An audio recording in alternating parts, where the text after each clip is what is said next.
ଅଠରବାଙ୍କି ଠାରୁ ଦୋଛକି ରାସ୍ତା ଜାମ୍କୁ ନେଇ ସାଧାରଣରେ ତୀବ୍ର ଅସନ୍ତୋଷ।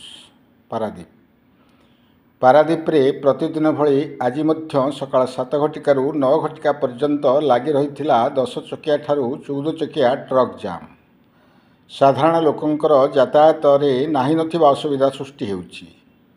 ଟ୍ରକ୍ ଗୁଡ଼ିକ ରାସ୍ତା ମଝିରେ ଲାଇନ୍ ଭାଙ୍ଗି ମନଇଚ୍ଛାରେ ଗାଡ଼ି ଠିଆ କରିବାରୁ ବାଇକ୍ ଓ ଅନ୍ୟାନ୍ୟ ଗାଡ଼ିଗୁଡ଼ିକ ଯାତାୟାତ କରିବାରେ ଅସୁବିଧା ସୃଷ୍ଟି ହେଉଥିବା ବେଳେ ସାଧାରଣତଃ ମେଡ଼ିକାଲ ଆମ୍ବୁଲାନ୍ସ ମଧ୍ୟ ଯାଇ ନ ପାରିବା ଭଳି ପରିସ୍ଥିତି ସୃଷ୍ଟି ହେଉଥିବା ଦେଖିବାକୁ ମିଳୁଛି।